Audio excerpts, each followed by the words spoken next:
Ma mission TV, le miroir du monde.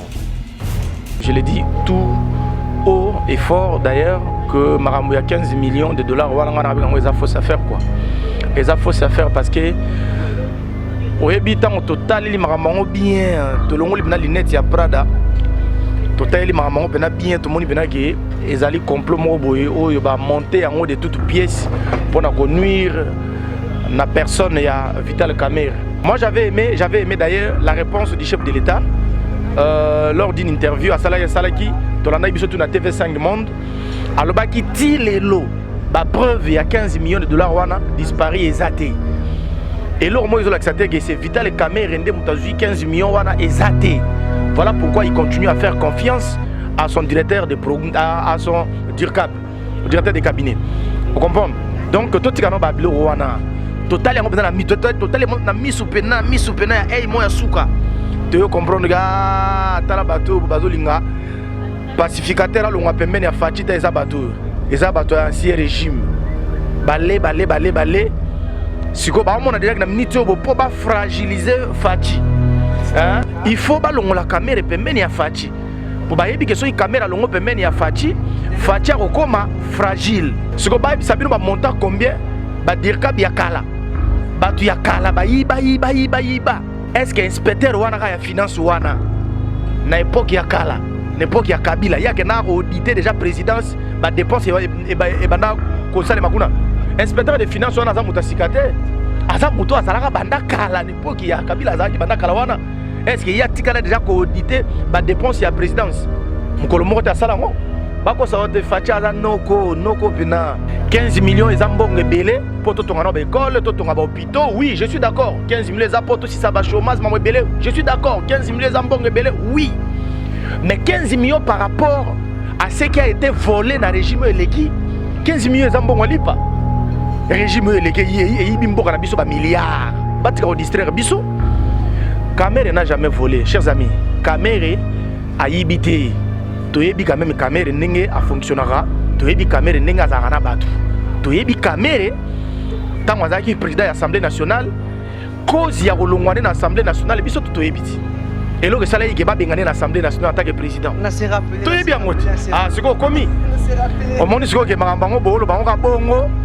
Mais bozo comprendre que makambo ndenge pende zo salema. Vital Kamerhe n'a rien à voir. Dans cette histoire, il y a disparition, il y a soi-disant 15 millions de dollars. C'est une histoire, chers amis, montée de toutes pièces pour nuire à sa personne. Ma mission TV, le miroir du monde.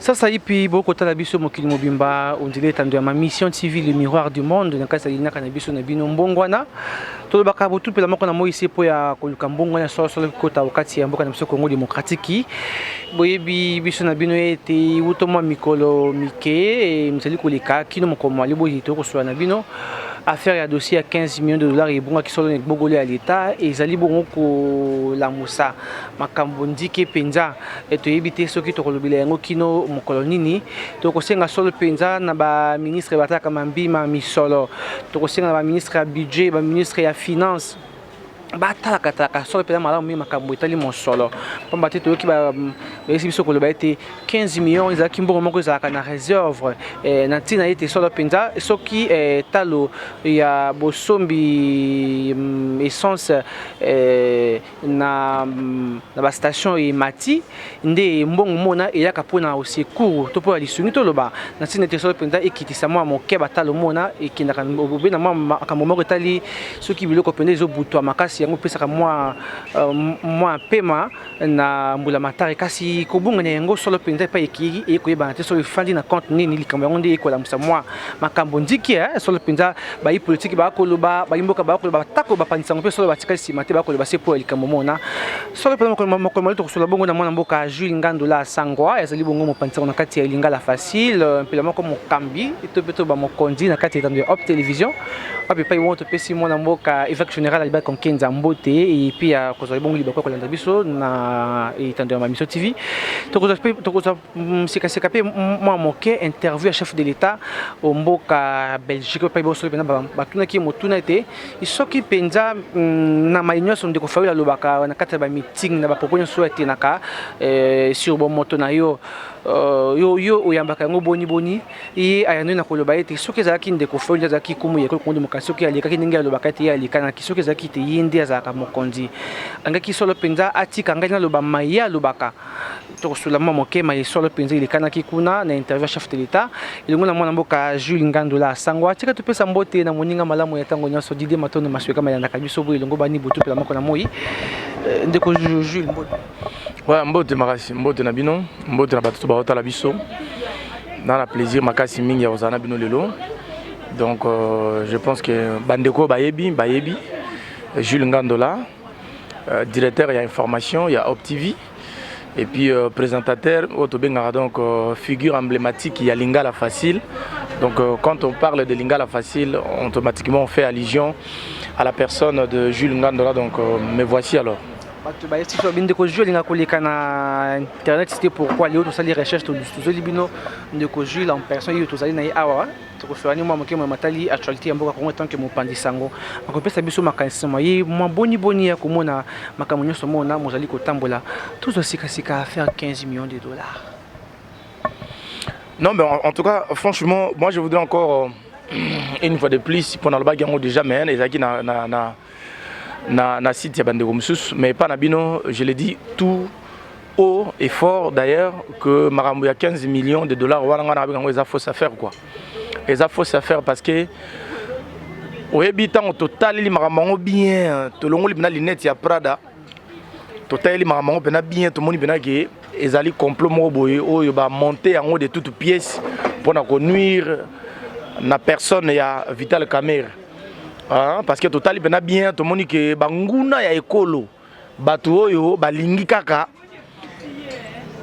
le pacificateur na fachi bakabwana batango batu ba monter ba makambo belé wana bani ya 15 parce que jusqu'à la preuve du contraire au moment où nous parlons il n'y a pas de preuve. Moi j'avais aimé d'ailleurs la réponse du chef de l'État lors d'une interview à Salaki tolanda biso tu na TV5 Monde alobaki ti lelo ba preuve il y a 15 millions de dollars wana disparu ezaté et là moi ils ont accepté que c'est Vital Kamerhe rende mutazu 15 millions wana ezaté. Voilà pourquoi il continue à faire confiance à son directeur de programme à son directeur de cabinet. Vous comprenez? Donc tout tikano ba bilo wana total yango na mi total na mi soupena hey moya suka te comprendre ga tala bato bazolinga pacificateur alonga pembeni ya fatita eza bato totimbeli batango eza bato ya ancien régime balé siko ba mona déjà na minute obo po ba fragiliser Fachi hein il faut ba longola caméra pembeni ya Fachi po ba yebi ke so caméra longo pembeni ya Fachi akokoma fragile. Moi je vous le dis franchement mes frères mes sœurs bino bato bola nanga partout en tout cas c'est la vraie raison je vous le dis franchement c'est la vraie raison oyo ba makele le wana bimi à faire 15 millions à faire 15 millions non ce que ba sabino ba monta combien ba dirka ya kala batu ya kala ba iba est-ce que na époque ya kala tous aura makambo ya sala malelo inspecteur ya finance moko boya lingia auditer ba dépense yo salema ki na présidence. Vous comprenez? Est-ce que inspecteur wana ya finance wana na époque ya kala n'époque ya Kabila il y a que na audité déjà présidence ba dépense et banda ko sale makuna aba ça que na président bingai na ye na présidence ngai inspecteur ya finance na ye ko auditer dépense et sale ma o Kabila na batune ba sala a boy na nini na présidence bi wana parce que tozaki ni tali d'autres secondes communauté droit ngoma combien soigner ko c'est mais ce sont les mêmes personnes inspecteur de finance wana za mutasikate aza muto azalaka banda kala n'époque ya Kabila azalaki banda kala wana. Est-ce qu'il y a tika déjà audité ba dépense ya présidence mukolo moko ta salango mais pourquoi il veut le faire seulement à cette époque il y a Fachinda sala ce que babilo walinga sala wana parce que balobi mikolo soko sala makambo andi facha kolinga o mingi okanga mwa batu ba mona ka yo za moko landila ba biseke pena o pena zoko takata vision chef de l'état na kasi te za bongo te fachi pa noko bako sa ote faci aza noko pena pena tala nazalaki na Godard Motemona donc honorable que je salue d'abord nazalaki na bango tout nazalaki na ba prêtre tout ya ASBL wana bana kini vous comprenez na oyebi so boy faci azali membre ya ASBL bana kini vous comprenez donc faci aza kinois ana idéologie ayebi ko comprendre makambo ayebi ko comprendre ba piège te mbutu te papa babongisi makambo ezongi kitoko ya kosakana te na kati ya ASBL eza kitoko ya danger bana kini joli kitoko donc bazongisi makambo kitoko sous la direction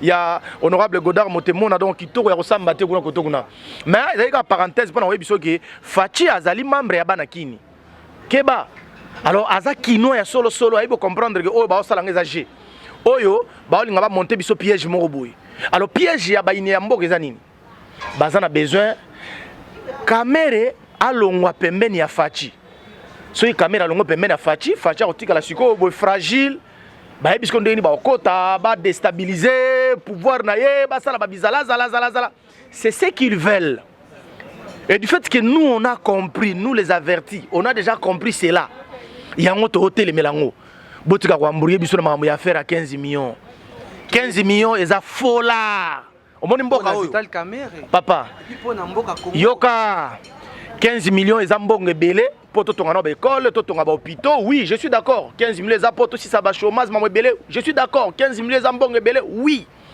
mais 15 millions par rapport à ce qui a été volé na régime eleki 15 millions eza mbongo lipa régime eleki eyibi mboka na biso ba milliards je vous dis bien je pèse mes mots régime yo eleki et ibi mboka na biso ba milliards et quand vous nous parlez de 15 millions de dollars c'est le prix du pain pour eux le prix du pain par rapport à ce qu'ils ont volé et ça mbongo lipa vous comprenez donc batika au distraire biso Kamere n'a jamais volé chers amis Kamere a yibité toyebi quand même Kamere ndenge a fonctionnera toyebi Kamere ndenge azara na batu toyebi Kamere tant azaki président de l'Assemblée nationale cause ya kolongwana na Assemblée nationale biso toyebi ti elo que sala yike ba bengane na Assemblée nationale en tant que président na se rappeler toyebi yango siko komi au monde siko ke makambango bolo bango ka bongo mais bozo comprendre te que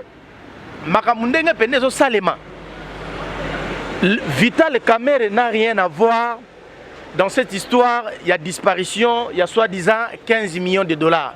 C'est une histoire, chers amis, montée de toutes pièces pour nuire à sa personne. Voilà pourquoi nous sommes en train d'interpeller. Il y a quoi attirer attention, il y a averti. Batu oyo ba comprendre makambo na musika déjà. Boye bangam na lo bango lelo comme na Jules Ngandola. J'ai enlevé d'ailleurs mes lunettes pour bon mon bien que oyo azo lo baza présentateur ya lingala facile. Et puis naza directeur, il y a information na Op TV. Na lo ba makambo na yebi. Histoire il y a 15 millions et zali makambo ba monter yango de toutes pièces pour na nuire na personne il y a Vital Kamere. Mais bon wana ba yebi yango te papa. Boye bia boye chef de l'état lo ba yango boye. Abina ozanga chef de l'état ya kala, il faut le bas. Ancien chef de l'état mboka na biso Kabila alobaki yango azozanga 15 personnes autour na ye. Na entourage na ye azozanga 15 personnes pour batonga mboka oyo bien. Mais ils ont fait 18 ans au pouvoir. Ils ont passé tout leur temps au pouvoir pendant 18 ans. Donc pendant 18 ans azangaki 15 personnes. Il y a bien entourage na ye pour babongisa mboka oyo. Et par contre, s'il faut encore aller très loin, Moutou Yemoka Nomaki est le cola chargé à lutte contre la corruption. Et ça qui monsieur Luzolo Bambi conseiller conseiller spécial. OK? Et rapport moi monsieur Luzolo Bambi misaka ezarani. Alors que chaque année Mboka na biso RDC ezo perdre plus de 15 milliards de dollars au ezo qui na poche ya batu. Moutou to yebi masolo rapport wana. Hein?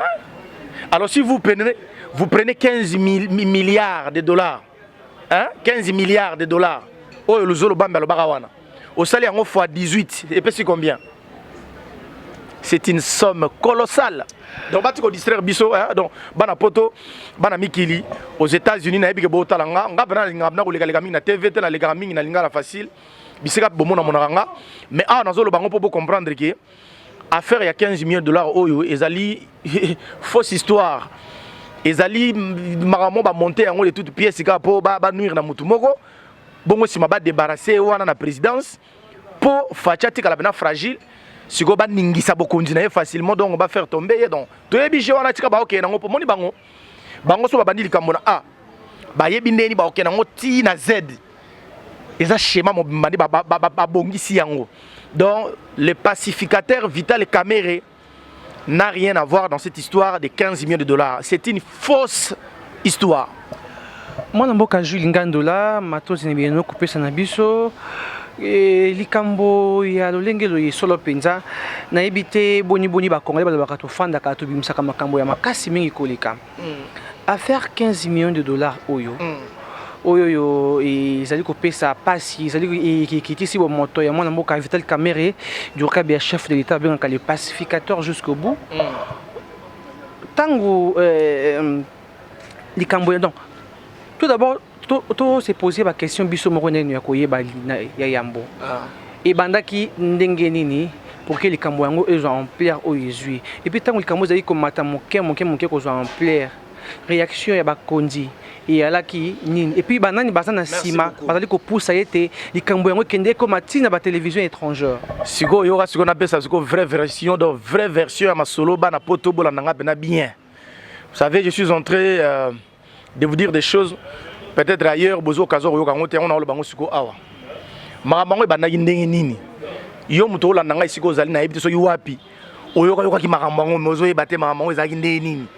Est-ce que ça peut nini réellement? Kasi yango vraie version on a opé sabinoti. La nanga pena bien. Nalia rambonga Kamerhe te. Nakutana jamais na Kamerhe, je vous dis bien. Nakutana jamais et jamais na Kamerhe. Nalia rambonga Kabila te, nakutana na Kabila te. Nalia rambonga Fachi te, nakutana na Fachi te. Bien que azalaki voisin na nga wana na limité na 11e mairie avant qu'il y a comme président, azalaki voisin na nga pena pembeni wana kwa Fachi. Voisin na nga pena wana Frésias. Na Frésias avenue à Banovanda wana Frésias. Donc voilà. Mais ce que je vous dis c'est la vérité. Chers amis, le problème c'est quoi? Inspecteur ya finance wana, hein? Yé batindi ko tinda. Batindi ko tinda balobi kende ko auditer présidence ya république par rapport à ba dépenses yo ezo salema. Vous comprenez? Batbalo bango trop te facha to voyager trop, a dépasser mbongo à l'état, nini boy na boye, batbalo trop. Mais moi je me pose la question. Bato ka balo wana. Quand Kabila faisait ses voyages aller-retour n'importe où, n'importe comment, n'importe quand, donc nani atunaka Kabila nana kendeki na présidence n'importe ya Kabila asala audit il y a dépenses au ezo salema na présidence. Mutumo akendaka mais nani wana inspecteur wana ya finance wana époque ya Kabila zaki peka wana. Mais est-ce qu'il y a eu courage au kende ko sa ko auditer dépenses ya présidence? État de droit te papa. Ezali boye balobaka ceux qui mwana soso atoni na nzungu c'est que maman azana sei bazo tinda bango ko tinda bosala boye bosala bokende ko sala bosala boye bayebi loko ba osala bayebi place ba okende objectif na bango mo bayebi vous comprenez. Alors rapidement quand le monsieur est venu vous comprenez pour asala ba audit na wana inspecteur à finance ndesiko dirka ba télémédica ba non procédure eza mabe papa. D'ailleurs mutu oyo inspecteur à finance y a service de mobimana bazo dépendre directement na président de la République. Bazo dépendre na présidentité nazolo ba bien. Mais bazo dépendre na président de la République. On se comprend. Sikoyo dirka ba chef d'état il non. Loko les autres dépendre na président de la République.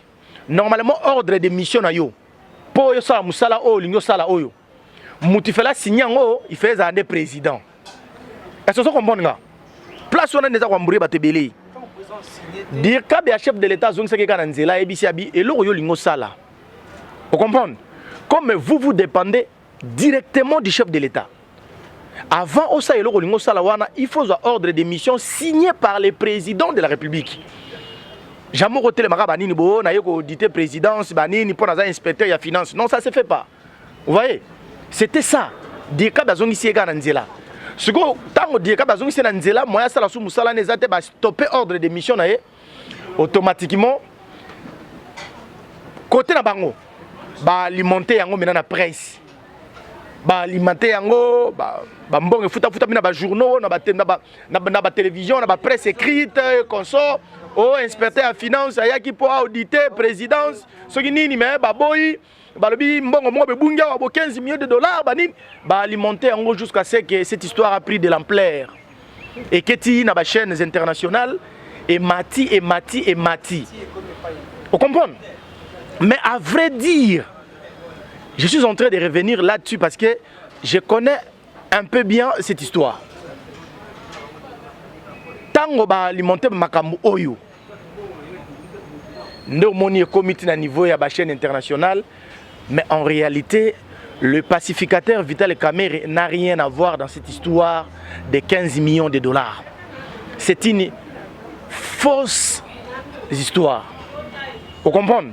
Bazo lingara ba nuire na personnalité na ye parce que moni présence na ye déjà prembeni ya Fachi. Bato ya régime ya Kalabao se pelate. Ba yebi ke mutu mayele wana Vital Kamerhe, mutu mayele ya nyama. Aza mutu ya mayele bakosa bino te. Ngana lobaka na mboka oyo to na Jean-Pierre Bemba, to na Vital Kamerhe, bato ya mayele. Oyo ke pour asa le discours aza na besoin ya papier te. Vous comprenez? Pour abeta masolo ya 26 provinces ya mboka na biso. Il faut pas que nano kotanga na livre moko boyo ba belge batiki la biso te. Obondo Lambert Mende pas la mayele. Te papa moni so ba côté bata mayele mboka oyo ko tiaka Lambert Mende te. Vous comprenez? Bata mayele na mboka oyo Lambert Mende azati. Vous comprenez? Bata mayele mboko baza. To tanga basé belé bata basé belé. Oyebi conseiller chef de l'État en charge il y a santé publique. Conseiller à Fachi en charge il y a santé publique. Comme on a docteur Seleman Yemba. Mutu ya mayele mususu ya mboka oyo wana. Maintenant on va découvrir yete. Ce que biso ici déjà to découvrir déjà. Biso to découvrir banaka la Seleman Yemba mayele ya usakanati. Vous comprenez? Batamayela mboko bangwana. Donc tant batamayela mboko ko tanga biso ba Lambert Mende te azati. Na batamayela mboka ya azati. Lui il est malin. Lambert Mende adam malin, maza mayele te. Vous comprenez? Batamayele baza. Tika batamayela mboko bazali. OK. On sentir mutu tanga zoloba. Au talolobi non. Toza fier na ye. Vous voyez? Le problème c'est ça. Alors bref, pour terminer avec cette histoire, affaire à 15 millions de poto aux États-Unis, partout où vous nous suivez, je vous dis clairement, c'est une fausse histoire, montée de toutes pièces pour nuire à la personne de Vital Kamerhe. Le pacificateur n'a rien à voir. Mais objectif, il y a bateau alimenter Makamboyo, na ba presse écrite, na ba journaux, patati, patatati, na ba chaînes internationales, ba pèse en plaire. Objectif na bango ezali boy. Balongola Fachi, balongola Kamerhe, pembeni ya Fachi. Soki balongoli Kamerhe, pembeni ya Fachi. Et puis, na okekutu musika na informé OK, ezalaki complot moko basalaki déjà bandakala. Complot na ça va na poto vérité, na ça en vérité. Complot basalaki bandakala balongola Fachi place wana po batia François Mwamba. Bagina besoin balongola Fachi place wana. Baba longola Kamerhe place wana ba remplacer na François Mwamba. Nyoso to yeba yango de to yeba mamso salama tout to yeba yango donc to yebi nyoso wana. Oh mais moi je vous l'ai dit. 15 millions de dollars. Oh non Kamerhe 15 millions. Oh non Kamerhe 15 millions donc. Papa. Papa. Est-ce que Zanom, tous Zano Batubina. Est-ce que vous avez frais de fonctionnement et Assemblée nationale par mois? Assemblée nationale et RDC. Vous voyez ça combien? Le président de l'Assemblée nationale gère 2 millions de dollars par mois. 2 millions de dollars par mois. 2 millions de dollars par mois. Il y a des choses que vous ne maîtrisez pas, mais nous, on a toutes les informations. 2 millions de dollars par mois au président de l'Assemblée nationale à Girakawana pour le fonctionnement du bureau Marambotou. 2 millions par mois. Sikoyo, Kamerhe a fait combien de mois en Assemblée nationale comme président? Est-ce que 15 millions de dollars, il faut Kamerhe a surtout que 15 millions de dollars. Et oh, il faut caméra à surtout qu'il a yango tous à la bateau. Non, papa. Tous à la bateau, ils ont sales jeux. Donc moi je dis seulement que ce sont des sales jeux qui ne valent même pas la peine de suivre. Parce que le roi te comprendre bango que ils bateau yo balia régime na bango leki. Mais eux ils ne veulent même pas passer. Le régime est passé, mais eux ils ne veulent pas passer. Voilà pourquoi ils sont en train de créer maintenant des problèmes pour séparer Fachi et son dirkab, le pacificateur Vital Kamerhe. Voilà. Tokosusande na motuna na matali monsoli bungi na gbogola lita 15 millions de dollars oyo bako le babongo ndeko Kamerhe nda azali au moto ya likambo mona to lo bezali fake news. Tozwa interview à chef de l'état na TV5. Batuni motuna balobi na président Fachi maye solo ndeko Fayulu a ko le baka ba propos na ko le baka butu pe la moko na moya ligara na yo président de la République. Oyambaka yango boni ya nolino nazali pe moto atuni pe motuna na bapandisango soki ezalaki ndeko Fayulu azalaki président solo lingaki atikela nga penza moi atikela nga tango ya kolobaka maya lobaka pona ngai d'accord eliko lobaka todo ndeko Fayulu akana moi eloko moko bekati na yazaka na moi kanda moko makasi koleka zaka na moi kimubutu na kati. Non, pour cette histoire, en fait, moi j'ai suivi les chefs de l'État avec beaucoup d'attention. J'étais sur TV5 Monde. En tant que journaliste, j'ai analysé donc, ses propos à ma manière. Donc, voilà. Moi je dirais seulement que Ezali Likamboyo, Fachi Azolinga a fait respecter la démocratie dans Mboka Nabiso. Telle est d'ailleurs leur idéologie. Idéologie à IDPS, on a la démocratie d'abord. Mais Azolinga respecté en haut, ça les passe. Passe dans le sens de Nikoyo, quand la déclaration, il y a Fayulu. Il y a une déclaration, il y a Makasi. Il y a Makasi Mingi. Et que la déclaration, pour supporter en haut, il faut un mouton, on dit que la démocratie à solo. Vous comprenez? Donc, moi je dirais seulement qu'ils ont pris, ils ont pris la démocratie. Donc, Andi Manaye, Karabanini, voilà, soit Andi Manaye. En tout cas, il y a nous trouvons normal. Ata Fayulu la scène déclaration dans les chaînes étrangères, ata lobby naïe, bon voilà. La réalité est déjà là, Fachi est président, le pays est en train d'évoluer et voilà, tout et chacun de nous est en train de faire son travail et la vie continue, c'est tout. Président Fachi, l'interview na lobby à cause de la justice Nabiso a instauré vraiment vraie justice dans le cas de Congo et puis vrai état de droit. Kasi tant que tu état de droit, tu as qui te lobby peut bâtir l'état de droit ngo et que banda ko tungisa te pambate état de droit des saliés te modno azo moi ngenge ya kolibali kamba 15 millions de dollars pour oyo natango mona oyo natango ya régime eleki ezala oyebi elo na oyebi so na oyebi selo moko na o sepela na Fachi makasi mingi na rolo bango tout haut d'ailleurs c'est une partie de ma confession d'ailleurs na début nazaki pour Fachi te nazaki contre Fachi. Je l'ai dit tout haut d'ailleurs, donc je suis journaliste. Naza clair, na début naza qui contre Fachi, mais au fur et à mesure, na moni ba évolution musala naye, ndé makambezo kinde, na komi pour Fachi, na komi penza pour Fachi. Au changer quand? Na changer pena quand quoi, na changer quand, naza sérieux, je suis normal, je suis clair, na changer quand, nazo soutenir Fachi, pour na nini, nazala ki na cousin naye. Mike Kabasele. Ozo imaginer Mike Kabasele, Moutou Azarana Fachi, tous les jours Mike Kabasele. Nazo banga makamuna mboka. A respecter Mibeko. Obi ngamo na bangi. Mais chef d'État lobaka yango tango. Obi ke ngamo na bangi tunanga nini. Yaya ya mokonzi moko banga makambo. Mike Kabasele, prêtre ya danger moko abana kini. Prêtre ya danger nazaki na ye. Nazaki na grand frère mokonzi. Yé moko banga makambo. Obi ngatelinga bien mboke bongi e. Obi mboke bongi. Grand frère mokonzi mais moko banga makambo. Yo tamana ba soldate. Te. Cortège te. Ana problème na mutute. Vela biso Mike Kabasele. Ana problème na mutute. Atambola famille présidentielle face à moi cortège. Non, yé bongo te. Ba oba ne ko tambola bongo tuna bango question pourquoi ba no tambola bongo.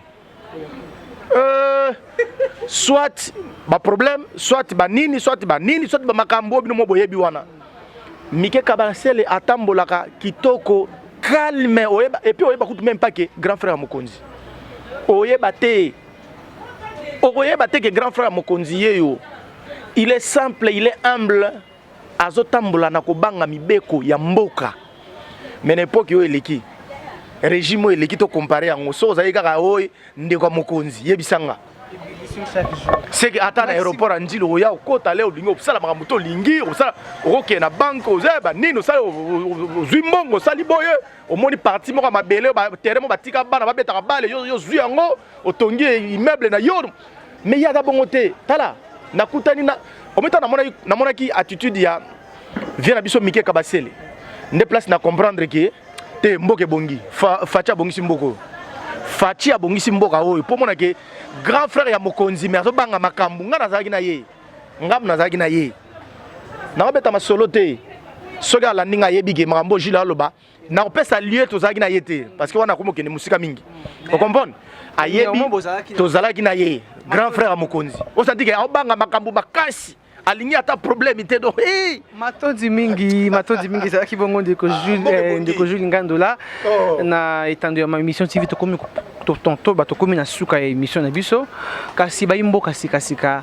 basimba nini na dossier ya faire 15 millions de dollars pe tokopesa mwa liloba na ba ministre ya bakoti sikasi tout mingi ba ko gérer matali misolo to mona bongo mona mboka Junior Mata ezali bongo ministre un vice-ministre ya finance et c'est que sur le penza aboka moi liso makasi mais matali makamba ya bo ko gérer mbongo pas maté ceux qui te lobito boyo ezalaki tout boyemo ka basimani na faire 15 millions de dollars. Té bon en tout cas pour na suki ça to comme na suka bana poto oyo to alingi azwanga abengi na numéro personnel yanga moko où vous voulez avoir les informations les numéros les appels à WhatsApp ils en a plus 243 999 131 004. Donc je reprends plus 243 999 donc 39 131 004. Reçoit Jules Ngandola sur WhatsApp, tu reçois en détail par rapport à tout ce que je viens de vous le dire ici. Mais ce qu'il faut retenir dans cette histoire de 15 millions de dollars, c'est Eza Marambalokuta. Eza Marambalokuta, Vital Kamerhe n'a jamais volé, n'a jamais fait disparaître 15 millions de dollars. Au ezalaki na trésor public Eza Lokuta na lingi bino bana poto bo fungula misu. Objectif ya bato baza ko alimenter makambango eza nini? Balingi bakabola fachi na dirka binaye. Problème yango wana. Bayebi ke caméra yebi ebele. Mabe ya caméra nde po azaka pi mayele mingi, c'est ça aussi le problème. Il est tellement intelligent. Voilà pourquoi balingi balongola ye pembeni ya fachi parce qu'il y a des choses sur lingo côte sa fachi le moko boy. So yoga eleki na bureau ya dirka batala bijoyo eloko yo eza mabeke baboro ya piège ayebi yango atimbeli mbala moko siko bon bayebi ke présence ya dirka ya chef de l'état ezali bloc pour na bango moyen buzoba ekote zate. Alors qu'est-ce qu'il faut faire? Alors tout ça là de toutes les façons to débarrasser fachi na dirka binaye oyo les pacificateurs Vital Kamerhe. So Vital Kamerhe longoi nde siko facha comme fragile. Mais o bakosi o bazaki na plan que so balongoli dirka binaye pacificateur ba tia François Momba. Sikoyo biso siko lokwa to comprendre ki yango avant to timbisi bana poto to timbisi. Donc le vrai Congolais beau comprendre que guerre eza yango te. Tout s'est trompé, guerre eza 15 millions, tu as démontré bino aboye Kamerhe a géré la présidence de l'Assemblée nationale. Oyo nayebi sibino bien, frais de fonctionnement par mois ils ont 2 millions de dollars chaque mois. Le premier ministre et le ministre du budget, il y a finance, baza obligé à débloquer 2 millions de dollars chaque mois pour l'Assemblée nationale. Frais de fonctionnement. Si vous imaginez, Kamerhe a géré l'Assemblée nationale, est-ce qu'il faut qu'il nous soutienne 15 millions de dollars? Ezali makambo ya lokuta oyo ba monter yango de toutes pièces pour na nuire à sa personne. Objectif na bato wana eza bato ya régime ou to leka. Baza na besoin ba longola yeka wana na cabinet ya chef de l'état. Kamerhe longa kuna, poso Kamerhe longa kuna. bango bayebi siko ke ndenge bakosala pona koningisa pouvoir ya Fachi banini basala makambo tu balingi basala. En tout cas, chers amis, je suis très content.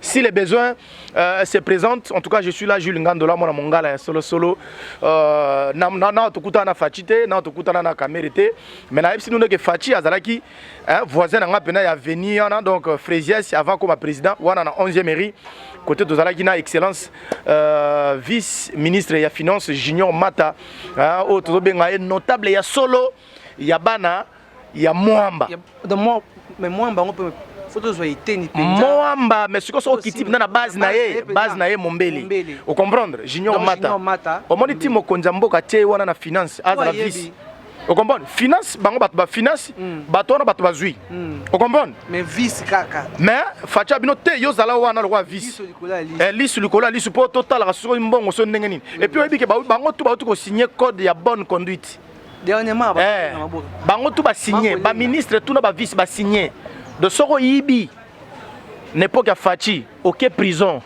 oza makambo te ko ba yo ke lo ma posa ministre yo bakanga ko te oza ki na ba régime eleki tout le monde a testé bakanga ministre mais boyibi na ndenge ya nyama bakanga ki binoti. Donc, je suis désolé, nous sommes arrivés à la fin, chers amis. Le temps c'est le temps. Merci encore une fois de plus, merci de m'avoir accordé ce temps pour na fungo là-bas na mboka. Mais moi va comprendre que le pacificateur Vital Kamerhe oyo artiste baba qui sera jusqu'au bout.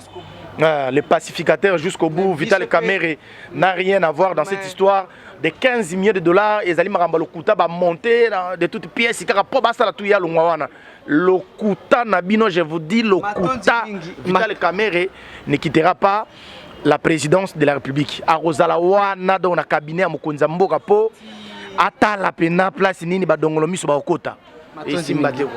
Bolanda kibiso de partout to yambaki po ya bino Jules Ngandola mwana mongala ya solo mopandisango na kati ya lingala facile puis la moko directeur ya information ni tendu Op TV na pesimbo tabasa bota kibiso de partout awa to libeli makabotali à faire 15 millions de dollars to sengeli sou likolu ya lisu le vice-ministre ya finance mwana mboka Junior Mata excellence azali kuna sepo ya kotiaka toujours lisu likolo ya lisu bato balobi ete ndeko Vital Kamerhe azali auteur ya likambo yango yenda yebi pa miso ya leta ekei kasi bandeko ya siso bino ezali fake news ezali makambo ya likuta Vital Kamerhe e solo penza balanga nzimbo babengaki ye et le pacificateur jusqu'au bout, quand c'est faiseur du roi.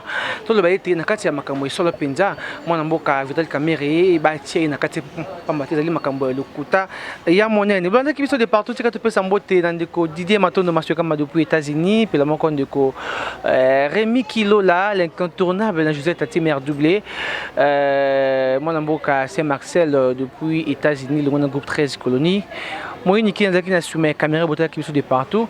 Ma